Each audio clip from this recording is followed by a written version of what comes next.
So I think this is going on while your live stream is paused. I think they're at the All right, you have to unpause the live stream, sir. We're still playing video. All right. Good afternoon. Although I don't think my mic is on. Hello. Good afternoon. I'm trying. I can grab another mic. Testing 1 2. Testing 1 2. Hello. Let's see if another mic there will work.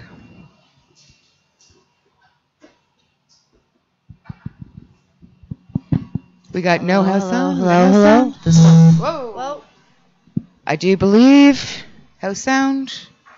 No. Hello?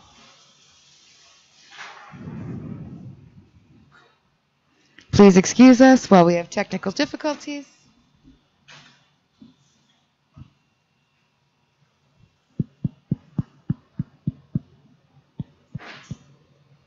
Test 1, test 2.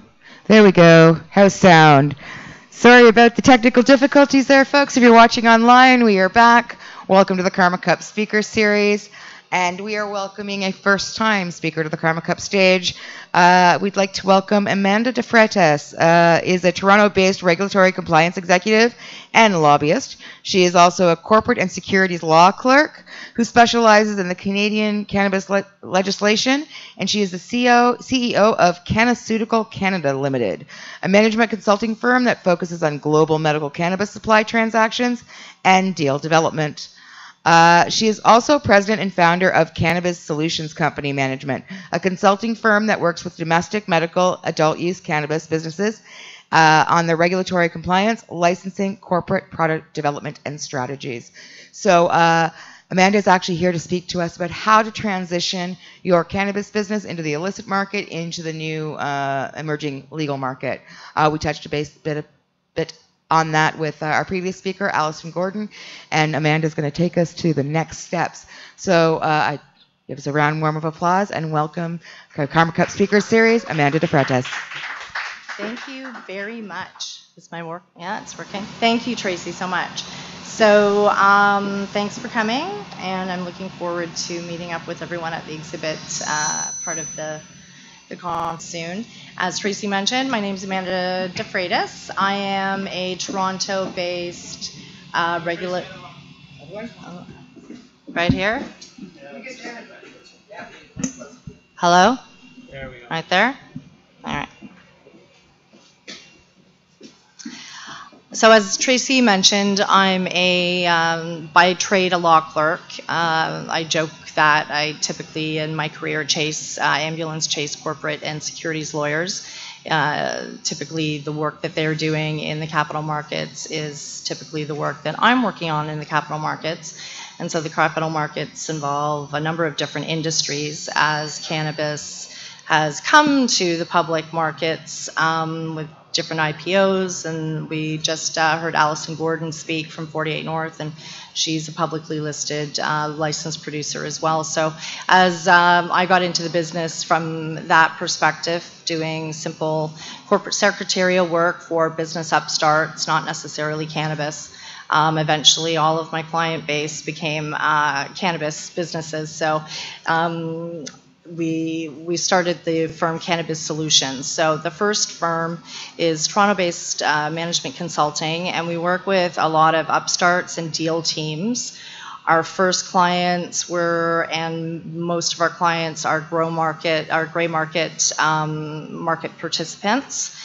And we help them with some of the initial legal work and corporate development work that's needed for to get the upstart process going, mainly business development plans, some initial legal templates for them to use, like mutual non-disclosure agreements and sort of work like that. And then on the corporate development level, we'll sort of look for different partners in the industry that your businesses are cohesive, or whatever it is required for your business model.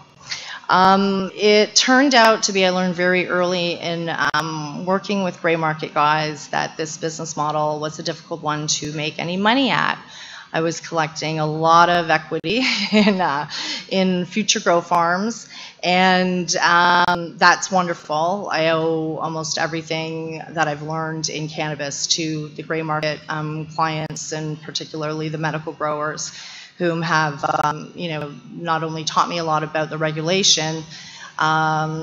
They opened my eyes about the gray market economy, and in helping me understand what some of their challenges were from a business development perspective.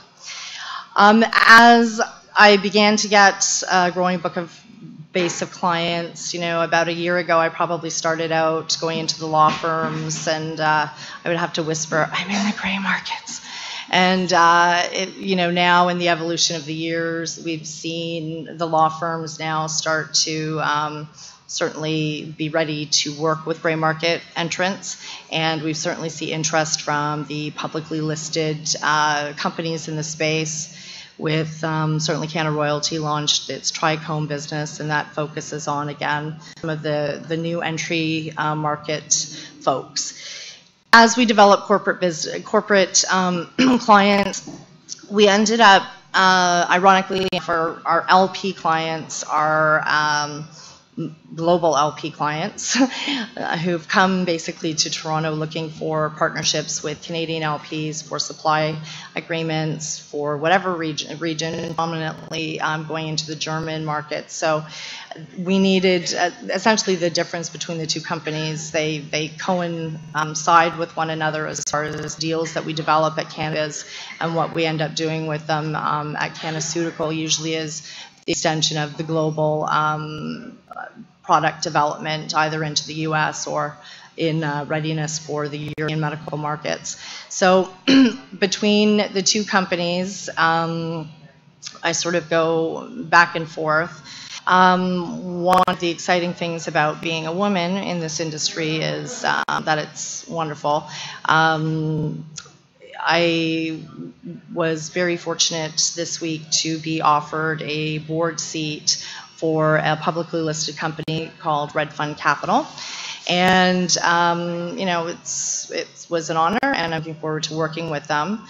My husband and I think one of my first clients had texted me and said, "So, what does this mean for you?"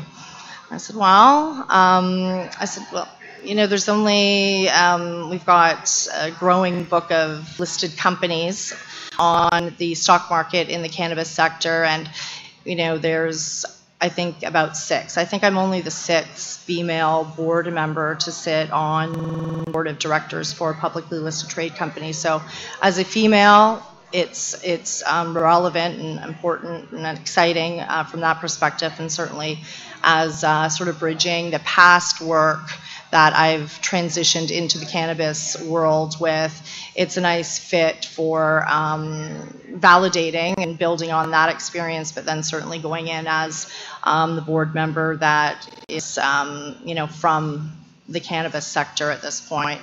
It is important in that note to remember that everything that I speak about, my opinions are strictly my own. They are not at all representative of Red Fund Capital Corp's positioning on any issue. What I speak of and speak of openly is, my own opinions of the industry. So the two different things I've sort of gone over with you, sort of what we do for the different clients. The deal intake, the phone calls, the reach outs, you never quite know where they're going. We've sort of got it down pat to sort of being able to go through really quickly, whether it's someone that we're able to work with. A lot of our gray market clients, it's depending on where you're from and what place you're in the industry, the definition of what the gray markets can be subjective. So for the purposes of this presentation, and as how we view it in the consulting that we do in clients that we're taking on, the gray markets are basically this underground economy that is, if done to the and done to the letter is actually not technically illegal. The exchange of cannabis from medical patient to medical patient is something that is done and allowed limits, and so certainly an example would be that other secondary medical patient happens to be a drywaller, and so he completely, as a favor for the grower, will drywall his grow room. It's the important thing is that those are transactions that, from an economic perspective, an economy perspective, they're unrecorded, they're untaxed, and from that perspective, it's moving forward in this market for gray markets. We have to sort of get to that point that there's not this barter and exchange of business. Once you become unlicensed or start to go onto the road of becoming a licensed private dispensary or microgrow or LP, you have to be careful in how you're conducting yourself, and you can't grow more than your plant license. You can't be caught doing that. And so there's a difference in how you do your business when you are a gray market and as you move into the white market. So this sort of explains, gray market folks, most of them have medical grow licenses for personal grow, or grow licenses for that they can grow on behalf of other medical patients. Different trenches of the licenses have been given out over the years. The original licenses were sort of given out because there wasn't a lot of inventory for Health Canada. They weren't growing a lot of. They had to open up. No. Actually forced Health Canada to start growing medical cannabis. Yes. And then there was another court case that proved that that cannabis that allowed. So patients were originally given the right to grow for themselves. Yes. And then dispensaries became involved. There was a court case called Hitzig. And then with Allard. So the idea that they were allowed because there wasn't enough isn't actually the fact. The patients were allowed to grow first. Yeah. The reason that the industry actually ended up opening up is because it was a monopoly. So they either had to start looking at production on the legal market or lose it to supply and demand, and there just wasn't enough supply to meet the demand, and it continues to be. Who was it supplying? No, there wasn't enough when we brought in legalization. There really wasn't enough supply for the government to say, we've got everything that you need, and patients knew much more about what was helping them. And so it made more sense to let the initial medical patients, compared to where we've gotten to now, grow their own. So certainly, from a legislative perspective, as we began to see some of the black market, not the gray market, the black market, illicit market sort of growing. We got cannabis amnesty next, so we ask that you kind of respect how you exactly. And so market. It's not there became pressure in rolling out the MMPR. So there was the MMAR, the secondary trench, actually the third trench. So there was Section 56 legal regulations, and it's actually not been done through supply, demand, or anything like that. Most of these steps have been won through court cases. And they have been, and so I acknowledge that. But for the purposes of my my presentation, a lot of people that come to me need a sort of an explanation of, they'll say, what is a grandfathered license? And so that would be an MMAR. Right. And so you sort of go through that. We don't go into all of the Allard case and how it moved the legislation and the timelines. You can't really explain that to people that are just getting into the industry, say for the micro, and they don't know some of the history. So you sort of have to explain to them why some people have. Well, what I'm just trying to say is the phrasing, the way that you put it, was that there wasn't enough supply from the government, so the government gave people the chance to grow. Okay, so I will retract that wording, and let's just agree that the supply initially, when a need to have to take control of the personal growing that was taking place. And so through different court cases, there's been a different evolution of where we've gotten to as far as the legalized markets. So where the gray market economy and growers sit in that is many of them have their own personal grow licenses that they've received at different parts in different stages of the legislation. Some of them are original licenses that if they've kept up their licensing and patient obligations, they have been able to hold on to those grandfathered licenses.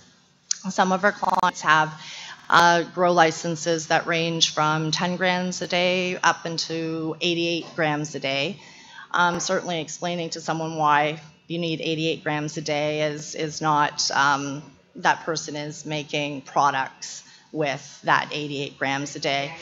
Yeah, if you are solely looking to just cook and make your own personal edibles, you can actually need that amount of license to be able to produce different products. So some of the challenges for the gray market ventures right now is through the course of legalization and all of the folks that have moved the needle on developing the industry. Many of the medical growers and different people involved in the industry have criminal convictions that are related to cannabis possession, sales, and so that's an ongoing development. Of years alone, we've amassed a number of young people who have gotten into different parts of the industry, whether it's working for an illegal, unlicensed dispensary or whatnot, and they're sort of amassing these criminal charges. And it's unfair because as they see the industry build around them, oftentimes working at an unlicensed dispensary can be that entry level into the cannabis industry for young people. And so that can be a barrier issue that we're getting some levity on, as long as you're not looking at criminal history with violence or weapons. Then you have a good chance of being able to work in the industry. There's a lack of access to, of course, mainstream sources of capital. If you were starting a nail salon, you'd be able to go into your RBC branch and or TD or CIBC, any of the banks, and really be able to get a $100,000 line of credit to be able to get the facility, get the equipment, and within a month and a half you could be up and running and earning an income. It's not a possibility yet for folks that are doing upstarts and getting their businesses going in industry networking and opportunities. The way the big guys are doing it is certainly in networking, and there's a lot of business mentorship that they have in one another, and if you've got enough money and the board and you've raised your capital, being able to walk into a Bay Street law firm to represent you is much easier than it is for a lot of the gray market folks. There isn't really that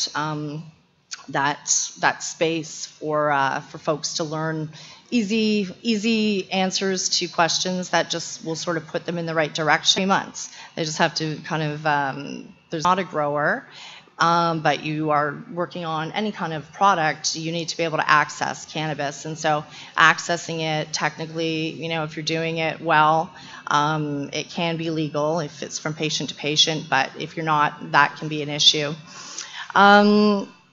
There's businesses that have, we've got gray market businesses right now that are starting to get to the stage where they've done enough. Typically speaking, if there's any sort of business, before you go to a lender or an investor, they'll want $500,000 in sales that you can produce. Right now, we're at many of the gray market brands have produced $500,000 in sales from patient to patient sales, and so they are now starting to get at the position where they're getting offers from LPs, partnerships, co-alignments, even supply deals, and they're getting some easier access to capital, and certainly in relationships with different LP producers or investors were seeing less emphasis on an equity cut coming from the grower and more emphasis on just, here's $100,000, we want 12% interest, we'd like it paid every month, principal and interest, and so we're starting to see some of that. Half of the month, it was all about Europe. So all we heard about the Canadian LPs doing, it was all the reach outs that we got. Everybody was madly on their plan to produce or get access and have supply agreements to the European standard of cannabis, which is GMP grade. So once the micro licenses opened up, we began to, the private dispensary developments in Ontario. We saw a really swift change from, now we're looking at almost every retailing LP is scrambling to come up with a potential dispensary model that will rival and compete with, other models like Tokyo Smoke. And so that's what's also happened too with the microgrow opening up is there's a lot more interest for LPs to be working with some of the potential microgrow cultivators. And we suspect, or we're hopefully optimistic, that obviously microgrowers will be able to grow to sell to the provincial purchasers, and it's looking like the licensed producers as well. So, we're starting to see too some of our cultivators getting full out supply agreement deals from LPs. That's great if you are a medical grower who is really just growing in excess for contingency, want to make a little money and just sell it to that one party. Most of our growers have to live where they're cultivating because it's a 24-hour day, and they put an awful lot into their cannabis. So those folks typically want to know that the end destination for the cannabis and whom they're selling it to is going to be in the medical patient arena.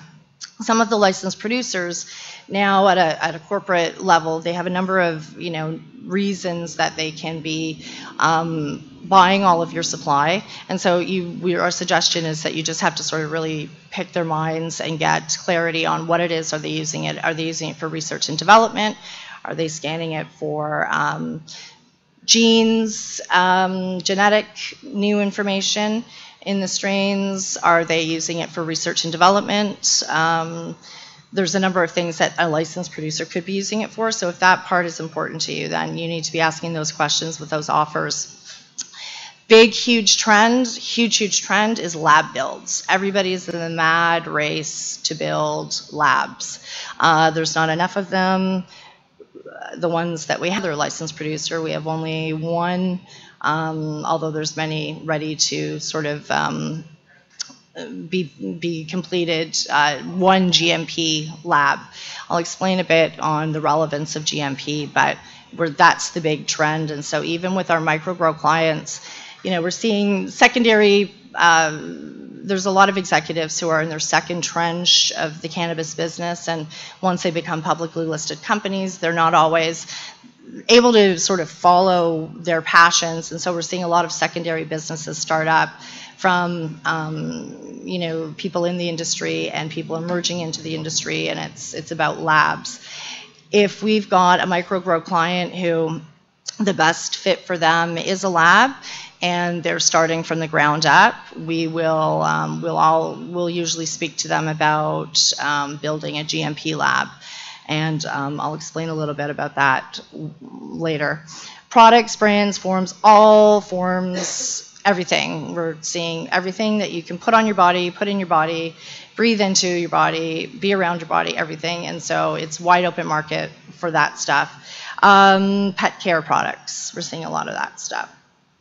I mentioned some of the business trends. They're all sort of, we're starting to see, like I said, we're starting to see some movement with the CBD lines that are strictly CBD now going into the space. Relationship that you have with your bank, you might be able at this stage to be able to go in and explain what you like the lending for. It's a microgrow program, and they're slowly getting there, but we still have a ways to way, and it's still a lot of LPs investing into the gray market industry and in business development and lending, and a lot of private investors that are still doing the lending. So getting started early on, I learned that most of my clients knew the legislation better than I did.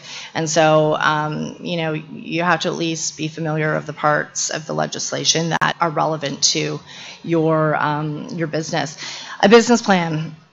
It's important that you put something on paper. It's your own business. And once you get very quickly, as you begin this process, you can't make deals that are just verbal in the white markets. And so the business plan is the first thing. I can reach out. I tell my clients all the time, I'm like, I've talked to her, I've talked to him.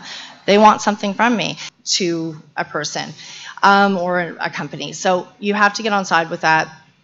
It can be a problem because they're expensive documents for a firm to write for you.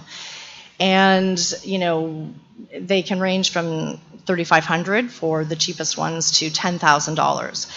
You don't have to sink that much into it. You can do it yourself. There's resources. I put resources here. If you check out Mars, is technology based, but cannabis is very technology complicated as well. And so you can simply go in and edit those templates to suit your business. The BDC also has templates that you can use for your business development plan, and some of your agreements, your contract employee agreements, and a shareholders founder agreement is an important one, and you can get templates there. So the next thing that we typically look at when we're talking with a client is their deal team. Deal teams, when you're first getting rolling, it's really, really easy to sort of meet people at this event and that event that will help you, and you build your team, and you can have your team far too big at the beginning. And so you really have to look at your deal team, make sure that everyone's got a purpose and brings value to it. Since a lot of these upstart initiatives are, you know, sweat equity based, you really need to make sure that everybody's sort of putting their own perspective and work into the endeavor, because it will come up later on, grow up. And so you really have to sort of organize who's doing what on the team and trim the fat. The next big thing is, doesn't matter what you're doing, if it's a grow-op, a private dispensary license that you're planning to pursue, is real estate. We suggest with the real estate, you start with doing your best to meet the ACMPR requirements, and then you need to look at the municipality that you're planning to lease or buy in, and some municipalities are friendly, some aren't. You can typically sort of look by Googling the town council, and you'll see other proposals that they've had for cannabis businesses, and you'll see what the comments were.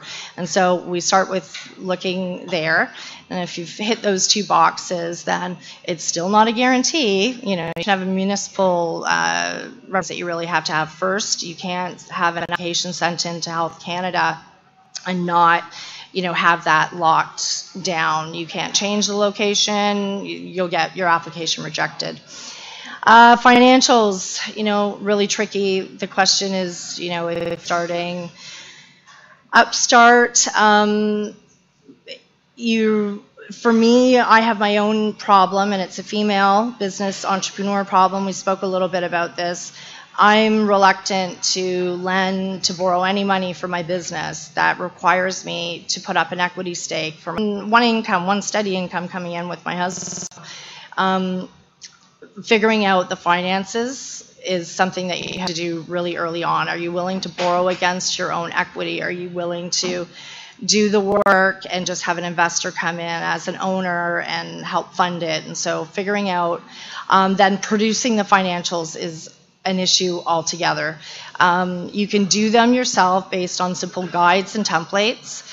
Getting an auditing firm to do it or an accounting firm to do it is very difficult right now, because, again, they focus on being able to give you projections, financial projections that are usually based on economies that exist. So in the case of edibles, there's no financial projections that you can really accurately put in place.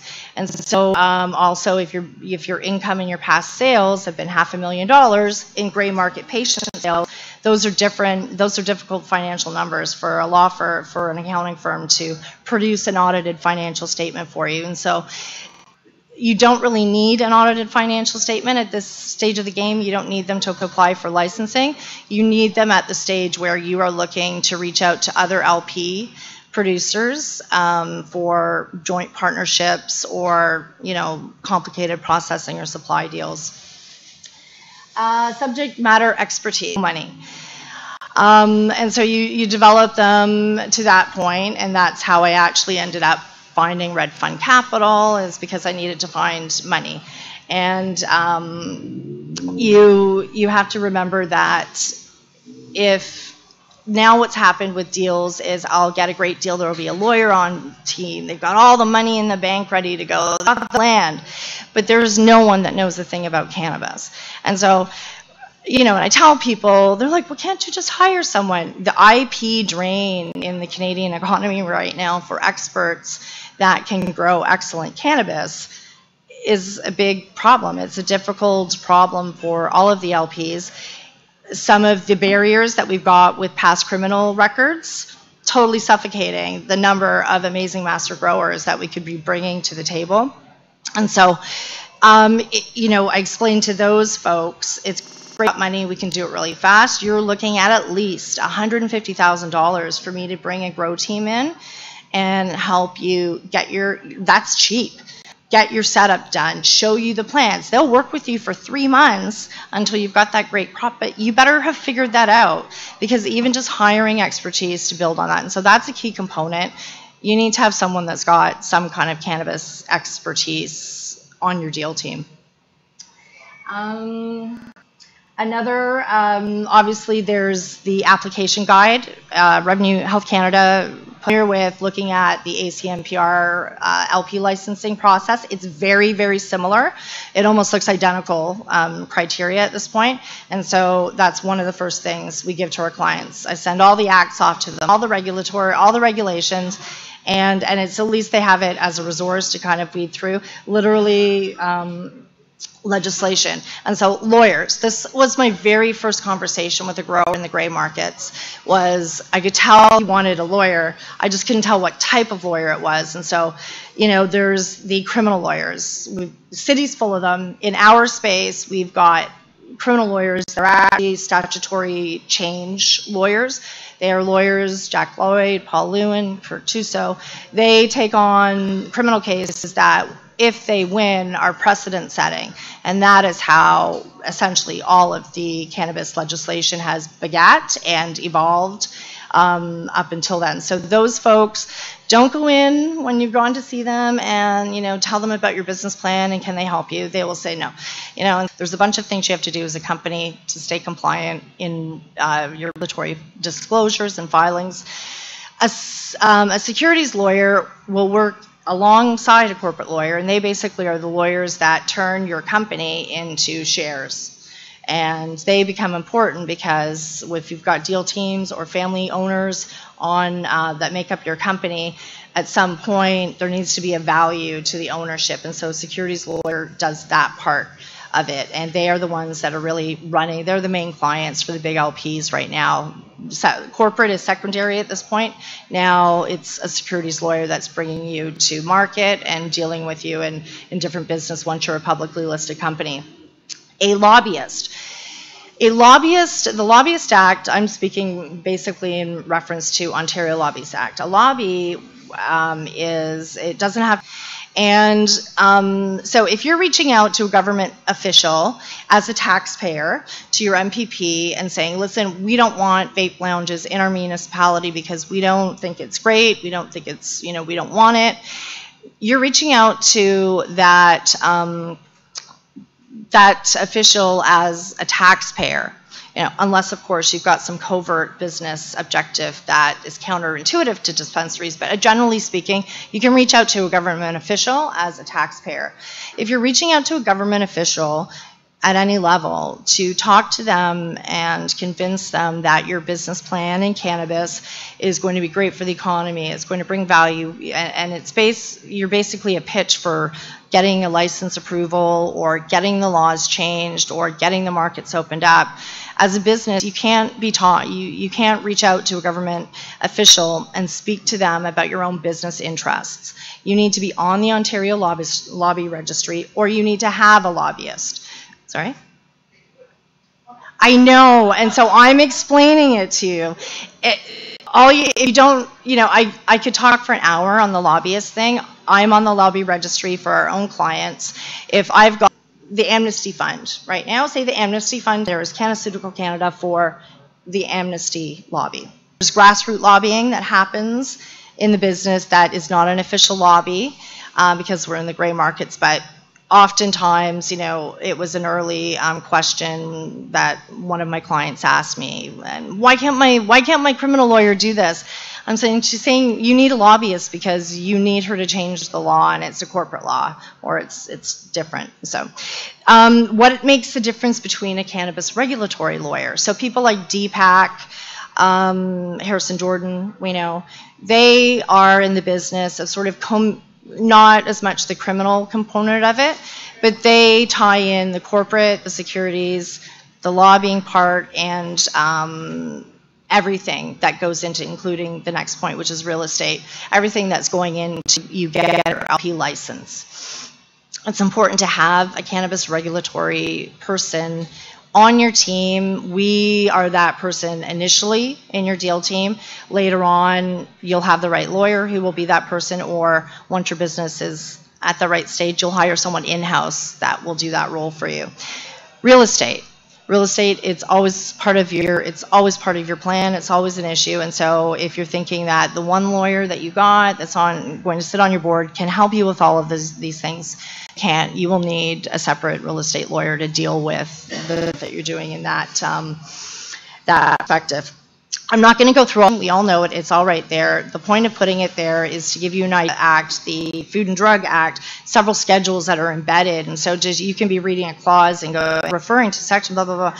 You literally have to have the 6 acts kind of in front of you so you can get through it. And so there's a number of them. If you have, as far as deal teams go, you need someone working full time on that part of it, or you need to hire someone. And so it's great if you have a deal team that there's someone that isn't working full time and has the time to do the research, the reading, and the notes. You can absolutely do it yourself without having to have a lawyer or even having to retain us to do it. It is possible. You just need to have the time to do it. So again, deal team, you need cannabis science expertise, regulatory compliance expertise. You need someone that can manage the business, and that's usually the corporate development part of it.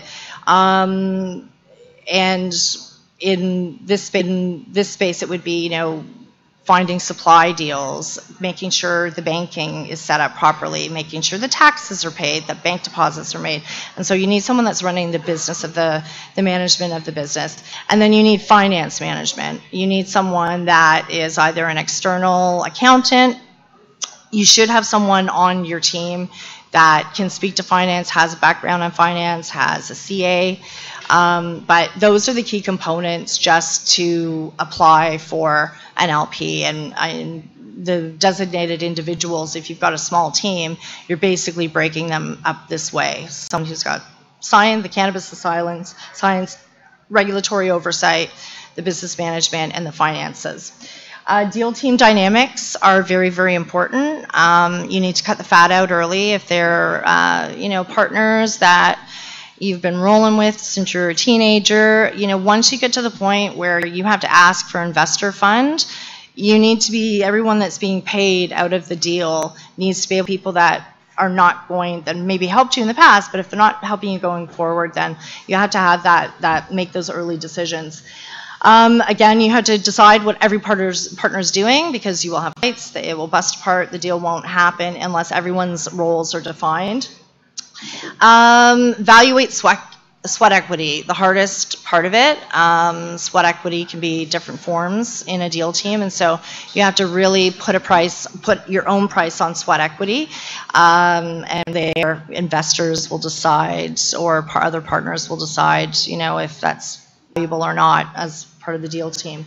Different dynamics, and so really, again, laying out who the family stakeholders are, and sort of learning how to work as a family in a business can have unique challenges.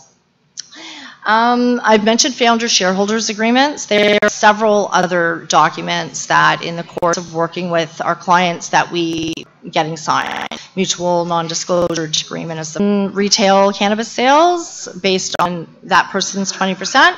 You're going to owe him $13,000 every month. Are you cool with that? Right? And so putting those numbers down into a founder shareholder agreement early on is important because it spells out what this agreement is that you're entering into, and just giving away 10% of your equity if it's going to be Ontario-based, federal-based, what you're going to be doing. If you're doing something just in the Ontario economy, private Ontario corporation, it's the cheapest and it's all you need.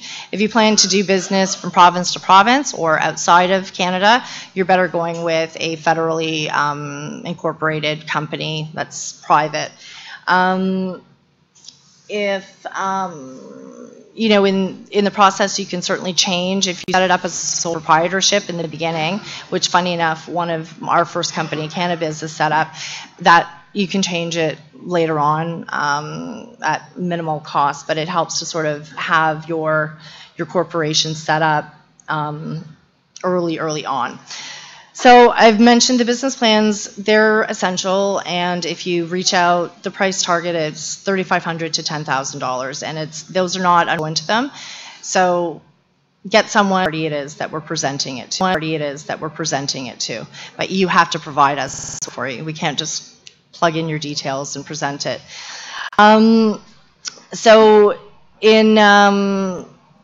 Like I said, the business plan, when you're in the gray markets, everything is built, trust built. You meet someone, we'll put you in touch with this person, then you need to meet that person and decide if you trust them and if you want to work with them. Once you get into the white markets, it's not like that. When you're dealing with a firm, they have staff. That staff is going to have handshake based and trust based. You have to start relying on written agreements, and so that's with a mutual non-disclosure agreement. You should be able to sit down and speak with someone about your idea, whether it's someone that's in the space that could be a competitor or someone that competes with me, who, if you don't have that agreement in mind, they can do anything with your idea. So that is some of the early reasons for having it. In the deal development stage, you have different, like I've said, we've got the mutual non-disclosure agreement, the business plan. Part of that will usually include a pitch deck, like you see here. In that is the financials I've explained, and so that package, if you're paying $10,000 for a business development plan, you should be getting the whole written 15-page, 10-page document that includes a pitch deck that you can hand out, and that also includes, some financials. Again, it's a difficult place to have them audited, so as close as you can get. A term sheet is basically your business plan, pitch deck, and financials in a one-pager. It's usually set up like a table, and it basically lays out the terms to the agreement that you're looking for. A letter of intent is usually the initial agreement. So say you are a cannabis, a medical craft cannabis grower, and you've got, you're reaching out to an LP because you'd like to. LP would be in the form of a letter of intent, and it's basically it's a non-binding agreement written in legalese that tells the story of what it is, who you are, and what you're looking for, and what the commitments that you want in a partner. And so that the LP receiving it would look at it, go, okay, we'll look at you. You know what? We want 20%, and you negotiate the terms of the letter of intent. The only thing that's binding about it is the non-disclosure of information. And so once the letter of intent either goes nowhere, or it develops to the point that both sides agree on the terms. And so then we would move to what's called a memorandum of understanding, and that is a legally binding document that basically puts in a more broader detail the contract agreement between you and the licensed producer. So if you're an edibles client, your contract with the licensed producer might include purchasing supply from them. It also might help include assistance in helping to get edibles licensing. And it can also include, an equity cut for the LP. So terms get to understanding, and your deal is done. And so those are the main documents that you have to be familiar with, and understanding how to be presented to a corporation for any kind of stakeholder interest, and what it ends up looking at once the deal is signed and done. So in the real estate, like I said, it's the beginning of the most important part of everyone's search. MPR standards is what we're referring to them right now, or the municipal requirements. You need to talk about figuring the acquisition part of it. Are you buying it or are you leasing it? There's a number of good advantages to leasing. If you're planning to build a facility on a leased property, you'll be looking at you want to be able to negotiate a long-term lease agreement, 20, 30 years. If you're building a lab, GMP or not, a long-term lease, that's the life of the facility. Partners coming in, oftentimes right now we see landowners who know nothing about cannabis do want to get into the game, and so they become partners in just being the landowner, and that's an option instead of having to come up with a lot of capital to purchase your own property. These are all of the different issues that you can expect to have to deal with in land search and acquisition. You're dealing with a real estate agent, ideally maybe a mortgage broker, a real estate lawyer, as mentioned before. You'll need the land survey, that's the easy part of it, but you also typically need a land feasibility survey, and that can be a bit more expensive. If you're doing anything like building on the property or planning to harvest industrial hemp, anything like that, you'll need the land feasibility reports. They are going to them, but it's not all the case, so those are important considerations. Federal, provincial, municipal approval, obviously, you need to look at all of the criteria, making sure the property that you're looking at is going to be compliant. As I've mentioned before, you have to look at the municipality and figure out the town council. If you are in the city of Ajax, Ontario, Ajax is not a cannabis-friendly town council. It's something that they do not want, and so it might not be the best location in Durham. Maybe Whitby and Oshawa is better to look at, and so that's an example. And leasing can be a challenge if you don't have a landlord that knows a lot about the cannabis industry. It can be very difficult to find properties to lease. We're finding that particularly right now with people looking for private dispensary locations. So it's great if you can find a potential landowner that you can help educate, as one of our craft growers has been able to do. It's possible, and sometimes it's just sort of giving people some industry insight on the legality of what you're proposing. To end up with a certification. In Canada, North America, our standard is GPP, and it is good processing practices. It involves almost everything that humans ingest. So right now, some of the most people with the most GMP experience are food processors who produce goods that go into the European market. GMP is Europe's standard of processing that all products going into Europe must meet. Very relevant in cannabis, because cannabis going into German markets that's what will be required to go into the German marketplace.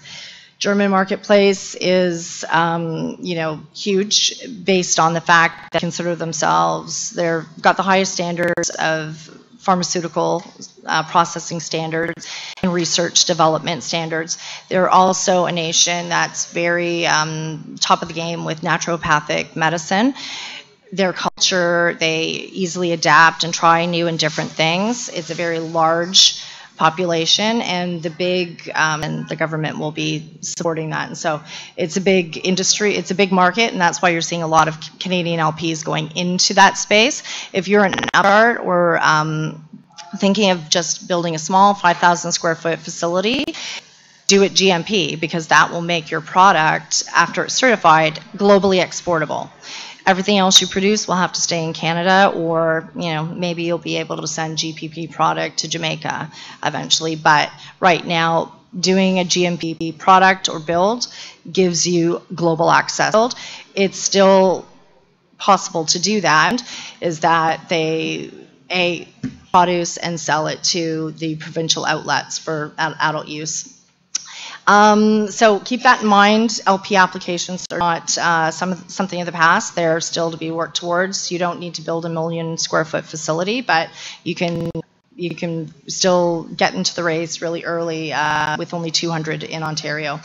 This is a bit of a bit of a spreadsheet. The different people that were coming to us as business. Most of them are cultivators. Many are not. Many are going into the different product segments. Pharmaceutical Canada website or the Cannabis Solutions website. I'm on LinkedIn. You can connect with me. Awesome. There. So for those of you watching and want more information, and hopefully, can you make that presentation available online anywhere? I can give it to you if you would like. Awesome, and we'll see if we can make that available to people that are viewing online as well. Yeah. So thank you again so much. We're going to take a quick 10-minute break while we make some tech switches, and we're going to have our next presenter. Thank you very much. Thank you.